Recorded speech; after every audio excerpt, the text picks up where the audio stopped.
Welcome to the 2019 F1 Mexican Grand Prix race day review. It was a strange one, wasn't it? Even me, solo P1, even I thought that Hamilton wasn't even going to get on the podium.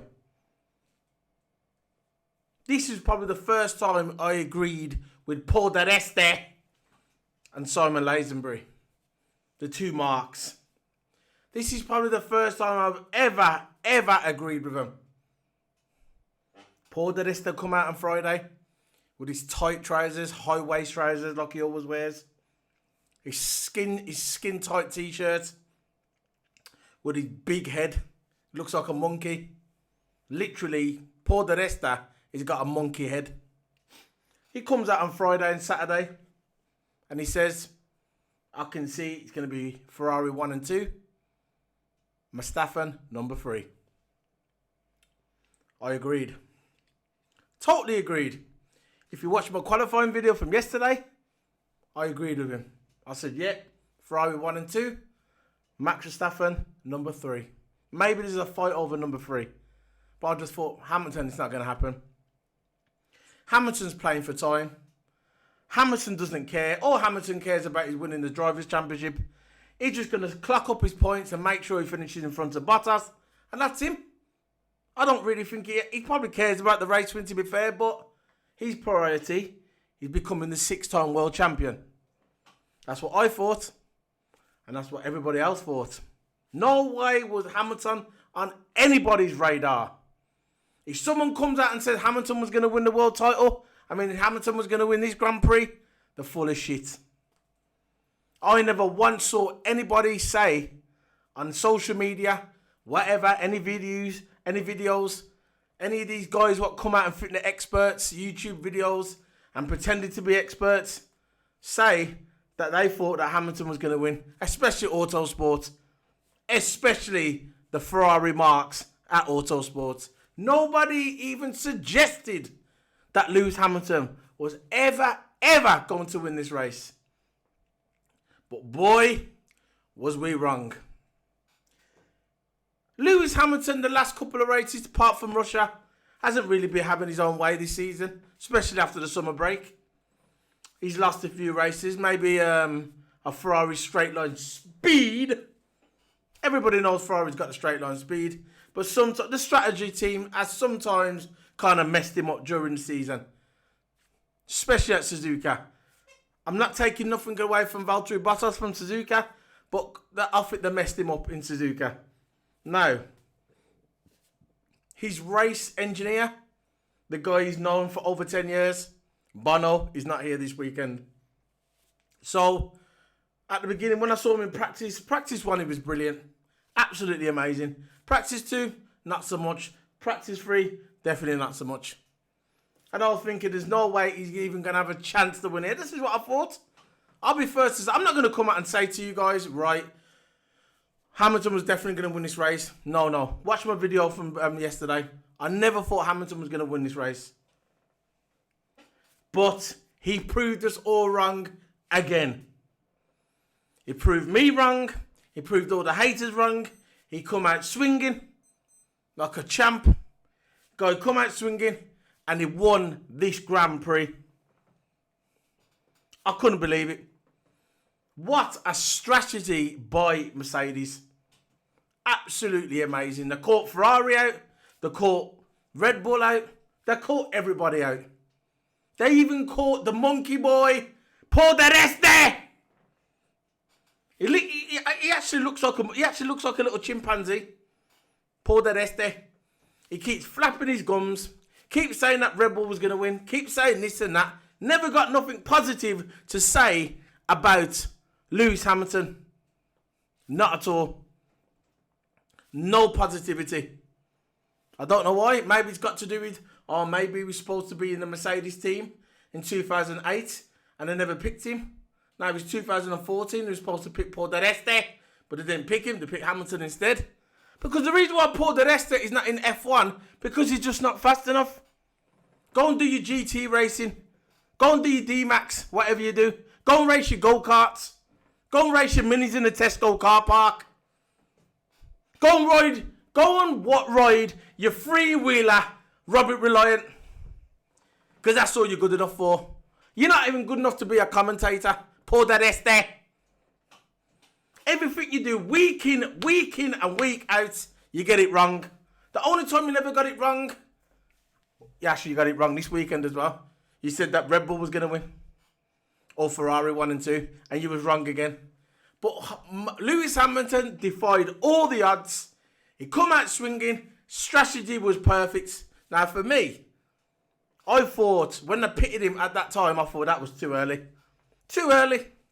I thought, look, if you're going for a one-stop strategy, I was saying this yesterday that Mercedes have got to go for a one-pit strategy. That's the only way they was going to win today. If they would have went for a two-stop strategy, it would have been all over. There's no way they would have won. The only way they're going to win is they come out in the medium tyres, they let the medium tyres last as long as they can, at least to 30 laps, and then you go and pit, you put the hard tyres on, and you see how it goes from there.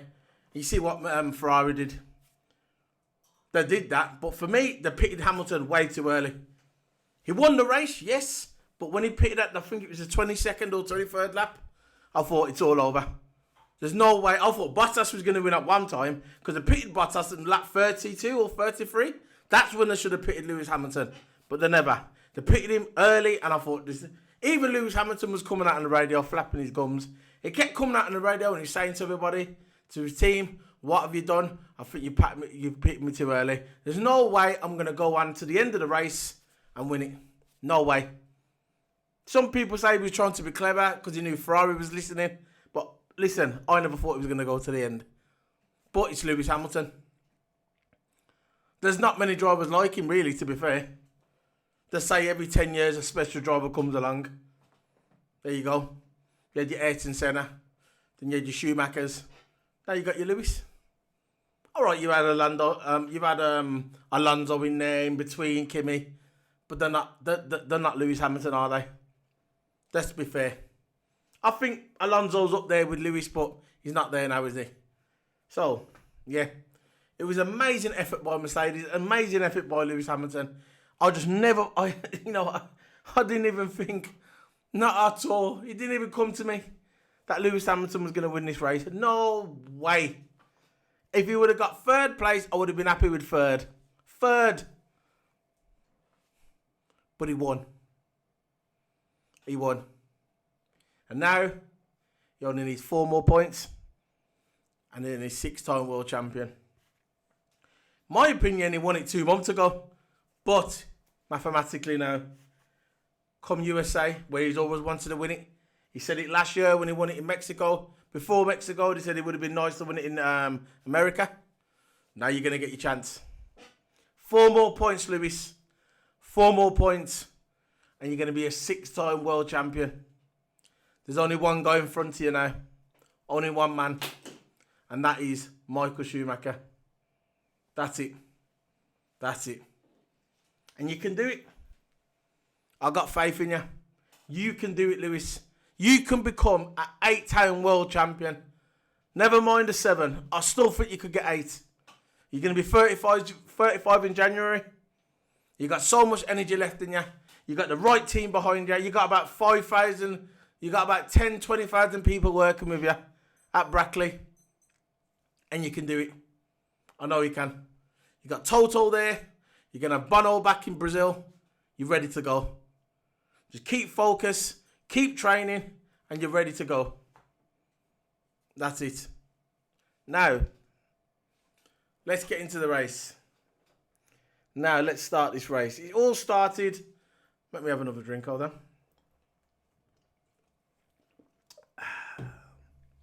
It all started. As normal, we go to line up on the grid. Lights out of the way we go. It started. Boom. Hamilton got a brilliant start. I was thinking, please don't get caught up in the debacle, the shit at the beginning. Because he's got a nice long straight. Everyone's going to be towing each other. Hamilton's going to be towing him. Bottas is going to be towing Verstappen. The 2 Ferraris are going to be towing each other. And hopefully, you don't get caught up in the crash. What's coming? Because most of the time when they have the Mexican Grand Prix, that first corner, someone comes off. One of the cars crashed, somebody spins off, somebody goes onto the runoff area. It happens, it's just one of the way it's designed. And it makes the race exciting, it does. It makes it exciting. You got a one big straight, it's probably second or first biggest straight of the year on the F1 calendar. And as soon as you get to the bottom, the first turn is so small. So you know it's like you're getting about 5 cars trying to fit in that one gap. And I was thinking to myself, Lewis, don't get caught up in it. Don't get caught up in it. So, Lewis comes down to the first straight. Leclerc gets in front. Vettel comes behind Leclerc, trying to pass Leclerc. And Lewis gets squeezed onto the grass. Done. I thought, here we go. This is what I didn't want to see. Not at the beginning. I thought, look, he's gone. There's going to be a DNF. He's going. He gets squeezed onto the grass. He gets caught up in some mess with Max Verstappen. Max Verstappen hits the side of his car and a bit of his floor comes out. A little bit of his floor. So I thought, here we go. He's going to start slowing down. He's going to come into the pits and they're going to DNF him. That's the first thing I thought. It's always the same with Lewis when he gets to Mexico. He always gets squeezed in that first corner. It happened last year with Max Verstappen. Actually, weren't so much squeezed last year in Max Verstappen. He let Max Verstappen go because he knew he'd won the title anyway. So he only needed a few points, so he just let Max go and he came behind him. Like Lewis Hamilton said today on Ted's Notebook. If you guys are in the UK, if you guys are in America, I'm not sure if you see it in America, but in the UK, we've got the thing called Ted's Notebook. It's like this guy called Ted Gravitz. He does an analysis of the race after. He does like an analysis. He goes through all the teams and what went wrong, all the engineering strategies. It's a very good show, very educational. If you're in America, you should be able to get it anyway. It's part of the F1 thing. But anyway, he spoke to Lewis after the race, and Lewis says, look, the reason why Mercedes are on top is because we don't make mistakes. There's no weakness in the team. He says in Red Bull there's weaknesses and in Ferrari there's weaknesses. He just come out and said it. Raw. He didn't care. He just come out and said it. He said there's weaknesses in both of their teams. He goes, he knows every driver's weakness. If he sees Max and he's gone for a 50-50, he's going to avoid Max more than what he would avoid Vettel. Because he knows Vettel's probably a little bit more safer. Max is just a reckless renegade. And that's a good thing. I'm not saying it's a bad thing. It's a good thing. I like that in a racer. I like the grit. I like people getting in and, you know what I mean? Getting in the car and getting all dirty and getting your elbows out. I like that because that's racing. It's not ballet dancing. It's racing. And that's what I like to see from a driver. But Hamilton says when he sees someone like Verstappen, he knows when to go in and when to pull out. If he sees Leclerc, he'll approach it differently. And that's what he said. And he's so confident now. He knows he's won the title. 4 points to go. Come on. He can come 7th and still win it. He just needs 4 more points. It don't matter about what Bottas does. Bottas can finish at the front. As long as Hamilton gets 4 points, he's won the title. That's it, done. Bottas knows it's over. He knows he had a little bit of a chance at the beginning, but he knows after today, when Lewis won it, it was done. So basically what he's saying, he knows all the weaknesses of the team, and this is what makes Mercedes so strong. I think Hamilton could definitely get 8 titles, definitely. I don't care if the regulations change in 2021. Still doesn't matter to me. Mercedes are on that now. They're already working on the car for 2021. So there you go. Maybe Ferrari as well, I don't care, but I still think he'd get 8 world titles. So he gets squeezed onto the grass. No radio from Hamilton. Usually if anything happens, he usually gets onto the radio with Bono. Bono's not there, he's got a fill-in. He usually goes on the radio and says, look what happened there, what happened there. There was no comment from Lewis at all. No. So maybe Lewis thought it was just a racing incident.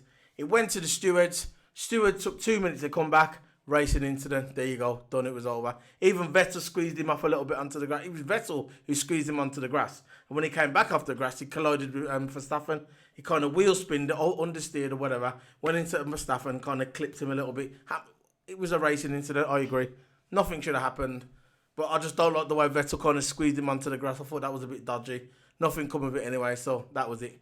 Racing incidents. Now, this is when I thought something was going on with Bottas. I thought Bottas was just sleeping in the back of the car. I thought Bottas didn't get no Z last night. After the accident he had, he must have been on painkillers because Max Verstappen just went past him like he was in go-karts. Max Verstappen was unbelievable the way he just passed Bottas. He just passed Bottas just like that. Boom! Out of the way. Done. Bottas nowhere to be seen. What did Bottas do? Bottas ain't having that, is he? Bottas thinking, you ain't doing that to me, pal. You ain't doing it to me. DRS comes, and there's Bottas. Straight past Max Verstappen. That was him. He didn't care. Bottas just put his Terminator 2 glasses on, his leather jacket, and just powered past Max Verstappen straight in the DRS zone. And he's thinking, you ain't doing that to me, mate. I'm in a Mercedes, you're in a Red Bull, and you ain't going to do that to me.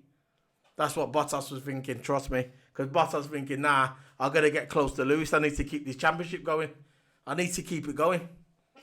So that was it. Bottas passed him, got the DRS. Max was all over the place. Max comes into the pits, 4.0 seconds. That was terrible for Red Bull. Red Bull are usually the masters at the pits.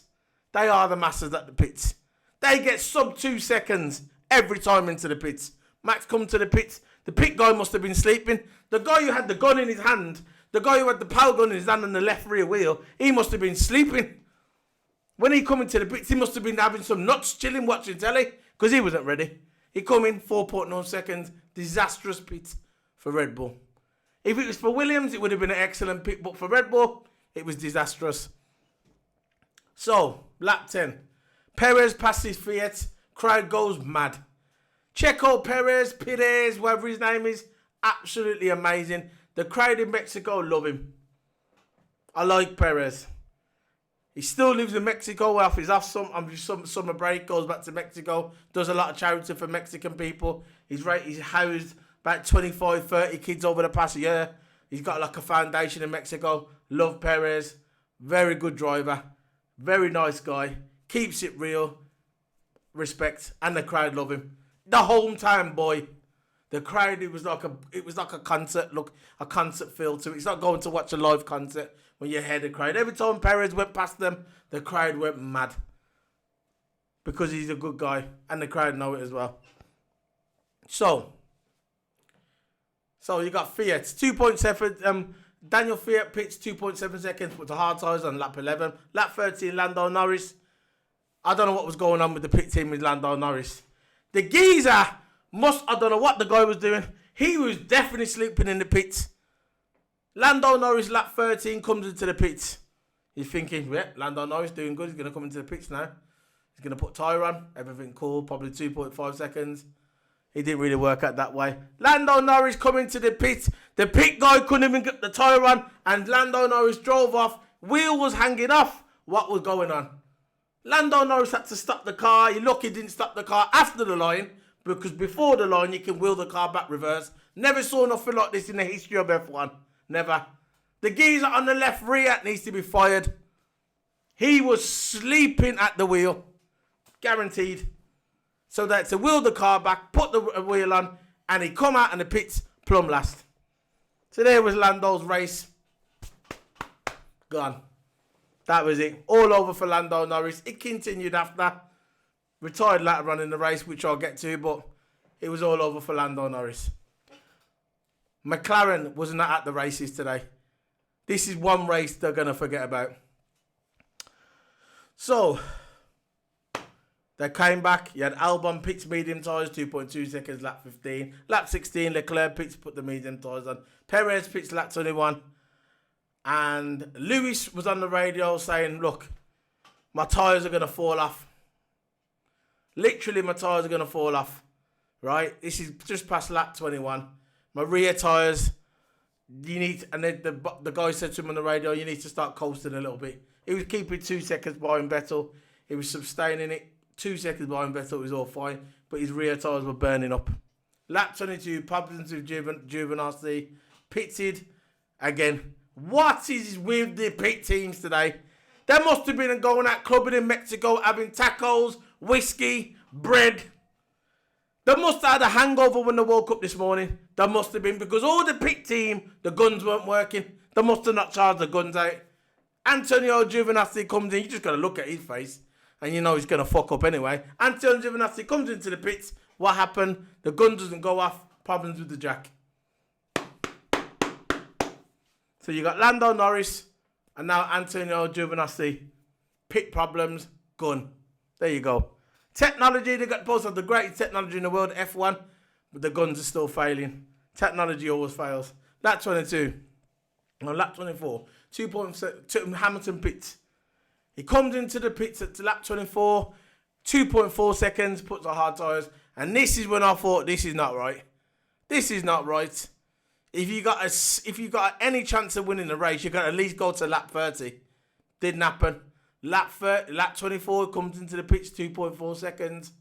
Hard tyres on. Now he has to make sure these tyres can last towards the end. I think it was 57 laps and he come in at lap 24. I thought, nah. 71 laps actually. I thought, nah. It's not gonna last. Hard tyres coming. So, lap 27, Charles, engineer said to him, push Charles, push. Like he always says. He says plan A, plan Z, plan D, plan F. I don't know what he was talking about and who really cares anyway. Lap 37, 2.5 seconds. Sainz comes into the pits, puts the hard tyres on. Carlos Sainz wasn't having the best races. He just wasn't having the best races. Not today. I don't know what, like I said, McLaren's car just wasn't cutting it today at Mexico. Charles comes into the pits. Like I told you, the pit team, the strategy team for McLaren and for, Alfa Romeo and all the other teams, McLaren, they must have been drinking last night a lot of drink. They must have been getting drunk, eating tacos, going out clubbing, going to strip bars. They must have been doing something because they weren't on it today, the pit team. The pit team was not on it. There you go. Charles comes into the pits, 6.2 seconds by Ferrari. And like I told you from the beginning, and I'm going to say it now, I told you in all my videos, I told you in all my review videos, the Ferrari team, the pit team, the strategy team should be at Tesco pushing the trolleys. That's where Ferrari should be. At Tesco pushing the trolleys. They should be working at a car wash, washing cars, pumping gas. That's where Ferrari should be, the pit team, strategy team. That's the reason why Ferrari are losing the world title now. You look at all the races over the past couple of months that Ferrari's done before the summer break, especially at Monaco, Baku. Look at all the pit team, the strategy team, what Ferrari's done. That has cost them so many points. And it cost Charles Leclerc maybe, potentially, a win today. Charles could have probably won today. If he would have went to that pits and done a 2.1 seconds, it would have been perfect. It would have come out and he probably could have had a chance to catch Lewis. But it never happened, did it? No. There was in the pits, 6.2 seconds. Bad. On to the next one. Albon pits 1.9 seconds. Now that is what you call a pit. Red Bull at its best. Under 2 seconds. 1.9 seconds. Pit. Hard tyres. Albon. Amazing. Lap 51. Ricciardo. I thought Ricciardo wasn't even going to stop. Ricciardo had the same tyres from the beginning of the race. Lap 51. He finally comes into the pits. 2.3 seconds. Puts the tyres on. Hard tyres. And that was it. Lap 51, you could see when Ricciardo was coming out the pits. After his pit after lap 51, Lando was coming in, retired his car. Lando's race was over. This is Lando's first Mexican Grand Prix. And I'm sure when he wakes up in the morning, he won't remember it at all. Because this Grand Prix for Lando was a complete debacle. It was all over the place for him. The pit team screwed him. Couldn't get the tyre on. Jack didn't work. Power gun didn't work. And finally at lap 51, he retires. Done. All over for Lando Norris. Really sorry for him. Lap 59, Charles getting a bit frustrated like he always does, like he did in qualifying. Lap 59, starts locking up round the corners. He's known for that, Charles. Gets a bit frustrated and he starts putting his foot to the pedal to the metal, and he starts locking up, getting too aggressive around the corners, a little bit like Vettel, a little bit. Starts locking up, losing time, and I thought, nah, you got no chance now, mate. Your pit team has screwed you 6.2 seconds into the pits, and now you're locking up, and there's no way you're going to win this race. I don't think you're even going to get third. You know what was funny? I think the funniest part today of the race, I think when it was about 12 laps to go, Charles Leclerc was in 5th place. And then the guy come on the radio and said to Charles, "Oh, you can probably catch Lewis." Now that is comedy. Now, lap 60, Kimi retires. I don't know what the problem is in that. They didn't actually sound and tell you what it was. But Kimi retires lap 60. And Ricciardo, first class savage, gets DRS on Perez. And everybody knows that Ricciardo is the last of the late breakers. He comes down that line, DRS, passes Perez, but he overcooks it, ends up going onto the grass. And he was a couple of inches away from hitting the wall. But he gets back onto the grass, but Perez stopped in front. And that was it. The race continued. I thought, look, when 8 laps to go, Hamilton had a nice 2.5 gap between him and Vettel. Vettel was running into traffic. Hamilton cleared the traffic a lot faster than Vettel.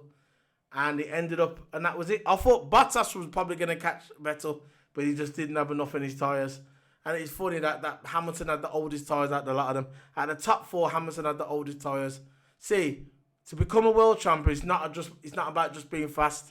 You got to be smart as well. You got to know how to look after your tyres. Sometimes the guy that looked after his tyres the best can win a race.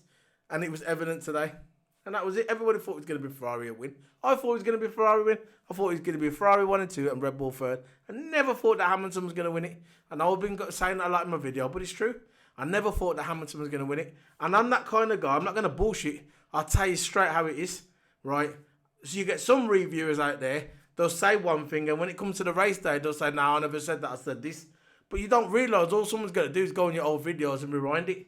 I'll just tell you straight. Hamilton winning today was a complete surprise to me. Complete surprise. But hats off to Mercedes again. Hats off to Lewis Hamilton. Hats off to the Mercedes team. Hats off to Toto. And hats off to, the man upstairs. I know Toto's not the same since he died. And you can see he says that in his interviews. Niki Lauda. You can see the way he is, but hats off to Niki Lauda. Now, the standings. Let's go through the standings. We got Lewis Hamilton on the win. Second, Sebastian Vettel. Third, Valtteri Bottas. Fourth, Charles Leclerc. Fifth, Alexander Albon. Sixth, Max Verstappen. Seventh, Sergio Perez. Eighth, Daniel Ricciardo. Ninth, Pierre Gasly. 10th, Nico Hülkenberg. Daniel Fiat gets a penalty. I think right at the end of the race, Daniel Fiat hits Hülkenberg in the last corner just before the beginning of the race start line. And he gets a 10-second time penalty, I think, or some fine. He just popped up on my timeline. So Pierre Gasly 9th. Nico Hülkenberg 10th. 11th, Daniel Fiat. 12th, Lance Stroll. 13th, Carlos Sainz. 14th, Antonio Giovinazzi. 15th, Kevin Magnussen. 16th, George Russell. 17th, Roman Grosjean. 18th, Robert Kubica. And Kimi Raikkonen and Lando Norris both got DNF retires. Now, let's look at the Drivers' Championship, how we look at it now. We've got Lewis Hamilton on top with 363 points. That's basically needs 4 more points to win. Second place, we've got Valtteri Bottas in Mercedes, 299 points.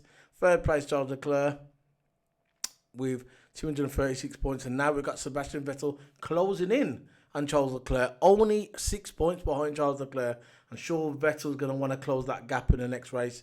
He doesn't want his teammate finishing higher than him in the Drivers' Championship. I'll tell you that now. It's going to be a nice little battle between them two for the next 3 races to go. Because now we've got USA, then we've got Brazil, then we've got Abu Dhabi. So it's going to be interesting to see who finishes the top out of them 2 Ferrari drivers.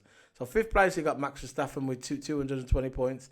Maybe Max could get in mixed because he's like 220 points, 10 points behind Sebastian Vettel. So maybe Max could get in there, but that depends how it goes. 6th place, Pierre Gasly, 77 points. 7th place, Carlos Sainz, 76 points. So we lost place to Pierre Gasly today. 8th place, Alexander Albon, 74 points. 9th place, Sergio Perez, Racing Point, 43 points. Daniel Ricciardo in 10th place, Renault, 38 points. 11th place, Nico Hülkenberg, 35 points. 12th place, Lando Norris with 35 points. 13th place, Daniel Fiat, 34 points. 14th place, Kimi Raikkonen, 31 points. And Lance Stroll in 15th place with 21 points. And we've got 16th place, Kevin Magnussen with 20 points. And then you've got 17th place, Roman Grosjean with 8 points. And then you've got 18th place Antonio Giovinazzi, Alfa Romeo with 4 points. And then you've got Robert Kubica with the 1 point. And you've got George Russell yet to score a point. So we've got the teams. Let's say the teams, because we know we've won it anyway. Mercedes, 652 in first place. Second place, Ferrari, 466. In third place, Red Bull, 341. And fourth place, McLaren, 11. Fifth place, Renault, 73. Sixth place, Toro Rosso, 64 points. And Racing Point, 64 points. And Alfa Romeo, 35. Haas, 28. And Williams, 1. So, let's have some interviews like we usually play. Who should we start off with? We'll start off with Vettel. Sebastian Vettel said Hamilton's tyre management was the key today, which obviously it was.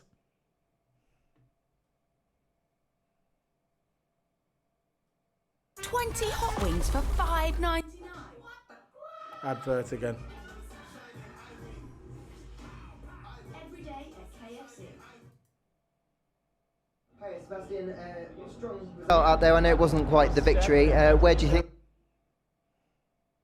Hey Sebastian, strong result out there. I know it wasn't quite the victory. Where do you think the race kind of turned, and where do you think the kind of victory was lost? Well, I think Mercedes did well, so congrats to them. I think Lewis drove well and managed the tyres well. So I think we really tried everything. We tried the two and the one stop, but he got just massively lucky, you know, hitting the tyres so early, not hitting a cliff.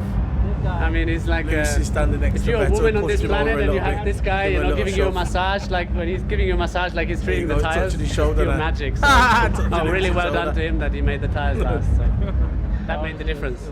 Were you surprised at how well the tyres lasted for Lewis? Yeah, I think we didn't expect them to last that long. That's why we were not panicking to really try and stay ahead. And I think when they fitted the hard, obviously you might as well take the gamble. If it didn't work, then it just comes in another time and it doesn't work. But in that case, as I said, he did well and made it work. Thank you very much. Nice little chemistry between them two. Respect, you know, 4-time world champion, going to be 6-time world champion. Hamilton, respect. Let's have Lando. A few positives, some big negatives. I said, you know, he says a few positives, some big negatives. Yeah, let's play this. 20 hot wings for $5.99. What the crap?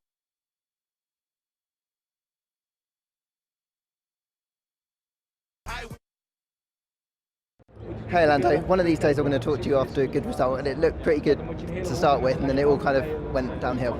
Talk us through it. That was pretty much it. It started really well. We had a good start, both Carlos and myself. I got past 2 of the cars ahead. I think Carlos also got past 3 of them. So as a team, you know, we have a good strength, which is first lap off the line launches. So the team did a very good job on focusing on that, especially here with such a long run down to turn 1. Pace in the first stint was pretty reasonable, I thought. Obviously, I knew the Mercedes was going to be coming past. I knew Max was probably going to be coming past until he had the puncture, so everything was looking pretty hopeful. But had the pit stop, had the problem, cross-threaded or something, and that was pretty much my race done. So apart from that, a few positives, some big negatives, but things to work on for next time. How did it feel when you realised that the wheel wasn't on? You mean how did it feel like drive? Just personally, like, did your heart sink when you realised? Yeah. I don't know. You're so in the zone and everything.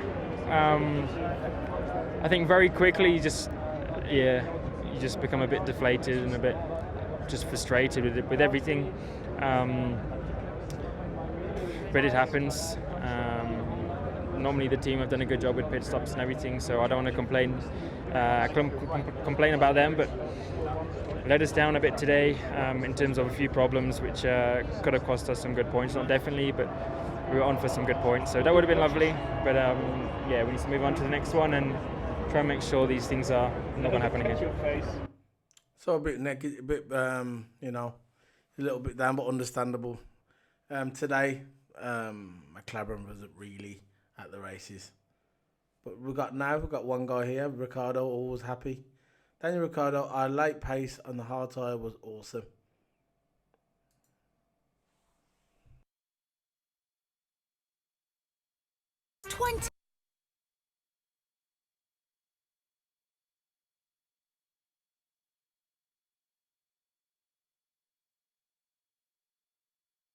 Danny, that was a monster stint opening up. Really pulled you into contention in this race. Just talk us through it. Yeah, it was a fun one. I mean, well, fun.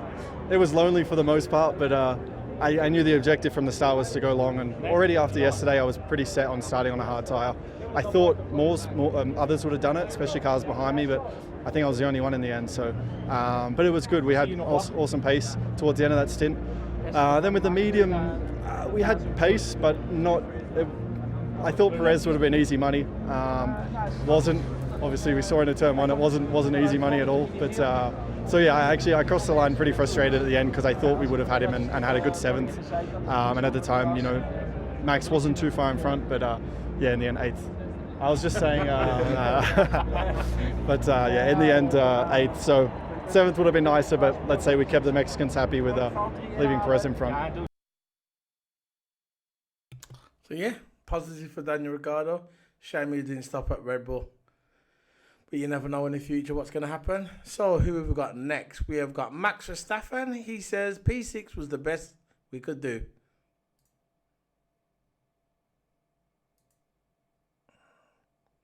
Let's play this other.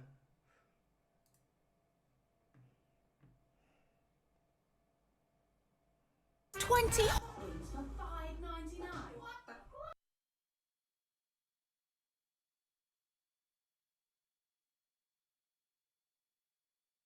Tricky start and then a great fight back. Can you just talk us through it? Yeah, I think first lap was very unfortunate. I had to avoid action, so I had to go onto the grass. And then, of course, with Valtteri, I went up on the inside, and when I was alongside him, I realized he just wanted to make his corner, so I guess he didn't see me, and then clipped my rear tire. But yeah, that of course ruined my race. I asked if I had a puncture, and then of course on the straight it happened, but then you have to do the whole lap with a puncture, which of course costs you a lot of time. But yeah, I think after that we had a good fight back. P6 was definitely the maximum we could do with that. But the pace still on the tire, which had to last 65 laps, was very good. Hey. So that was Max Verstappen. So we've got a few more to go. We've got who we've got to do Charles Leclerc, then we'll do Hamilton. Charles Leclerc. I am to blame for any strategic errors.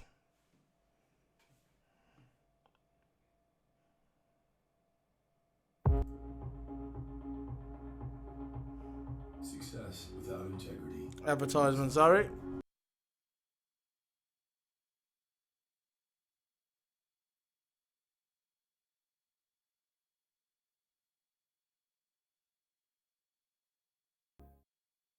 Hey Charles, really strong opening stint, and then the race kind of went away with you with the strategy. Can you kind of just talk us through it? Yeah, I think it's easy to blame it on the strategy. I think it's more blaming it on me again, because I believe that I should have made it clear on the radio after the first stint that I could go longer, which I didn't, and then it compromised our race, because then we took the decision with what I felt in the car, and Seb definitely felt the things better than I did, and on that I need to improve. Okay. Looking ahead at the rest of the race, did you feel like you had the pace to catch back up, or did you just not have enough in the tyres? Did you realise that? On the medium, on the second stint of the medium, I didn't feel good. On the first stint, I felt very good, and on the hard, I felt very good too. But unfortunately, anytime I was getting any close to one car in front, I will get a lot of overheating, so then it was very difficult. So again, he said he's not blaming anyone but himself, but it seems like he's blaming the team as well, so whatever. So we've got one more. We have two more, actually. We've got Valtteri Bottas. P3 was the best we could have expected today. Best what you could expect, yeah. Hey Valtteri, after a tough day yesterday, was that kind of damage limitation for you today? Yeah, I think, considering what happened yesterday, I think it was a good day, and I really feel it was pretty strong race from my side personally. Where I started with a bad start, still good recovery into third, obviously with an ideal strategy by the team, but also just felt the pace was good on both stints, and could really manage the tyres quite well. So for that, I'm pleased and much better feeling than yesterday. You were closing on Sebastian quite a lot in that final stint. Do you think there was a real chance you could have got him? I was really trying everything I could, but just couldn't get close enough. They're still so quick on the straights that it's so hard to overtake. But I was trying everything I could, and I think third was the maximum for me from where I started. Thank you very much. Yep, it was a good race for Valtteri Bottas, where he came from practice when he smashed his car up, got winded. Possibly, maybe there was rumours there was rumours that he was gonna change the chassis, and if they would have done that, he would have had to start from the pits. But he never. They recovered. He came back, and he got third place podium. Very good for Valtteri Bottas. Very good. Could have got second, but it just wasn't there. Pace just wasn't there. So we got the last one. We got Lewis Hamilton. It says we won a damn hard race today. So let's play this last video.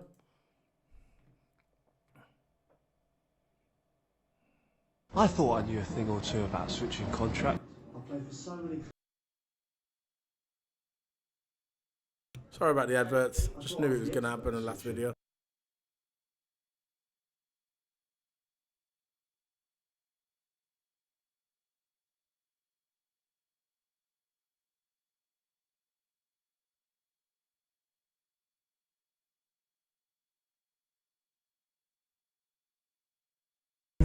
That performance in the stadium showed that it clearly meant a lot. Hey Lewis, congratulations. That performance in the stadium showed that it clearly meant a lot to you, this win. Can you just talk us through it? Yeah, I think, well, naturally, we started third, and we came into this weekend a track that we always struggled at. We kept our heads down, really started to try and chip away at it, but we didn't have the pace in qualifying. Then we get here, and I had the start, and I obviously got Seb pushed me onto the grass at the start, and I don't know if it was him that damaged my car or Max, but then Max hit me in turn one, and then we went straight. I mean, geez, it was Max damaged such your car. commotion. I nearly hit Seb when I got hit from Max coming over the grass, trying to keep everything together and remain composed after that was not easy. And I think just then I knew that the car was damaged because the car was behaving a bit funny. So I really had to change my driving style to try and make it work. And then I was chasing Seb down, and I was like, I'm coming for you, man. But honestly, I just think it never gets old. It always feels like the first time, and it was a damn hard race today. But I think collectively we did such a great job. The team did an amazing job. Strategy-wise, it was a bit risky, I think, stopping that early, but I had to make it work, and that's my job. So. And you dedicated the win to Bono. Can you just talk about how important that relationship is? Yeah, Bono's at home, resting, recovering, and I've been with him 7 years, and he's been by my side every single race. And whilst he wasn't here physically, he was here, in spirit, and he was on the radio with us in the engineering. We were talking about setup. We were texting all weekend, so he was very much hands-on. But Marcus did a fantastic job. Really have to take my hat off to him. It's not easy to step into Bono's boots and also to work in that position for me. Not that I'm difficult to work with, but the fact is there's a lot of demand, and he took it like a duck to water and worked so hard. So big thank you to him and to Dom, who both did just a stellar job. Thank you very much. Come on, Lewis, you are hard to work with. Just get real, come on. So, this is the 2019 F1 Mexican Grand Prix race day review. Now it is done. It's in the history books. Look on my channel for it. Like, dislike, whatever you like. I'm still going to continue to make my videos because I just love doing them. And I love F1. So, don't forget to hit the subscribe button, Solo P1. YouTube, any alerts, any videos that I do, they'll pop up. I'm going to start doing classic reviews soon in the next couple of weeks. Let me know what classic race you want me to do a review on.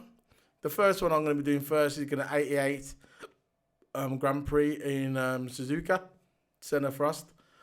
And follow me on Instagram, solo_P1. Follow me on Twitch, solo_P1. And follow me on Twitter, solo_P1. This is Solo P1 signing out. I'll see you guys in a week's time in the good old USA, where Hamilton will become a 6-time world champion. And another record that he's chasing as well. Another record he's chasing down.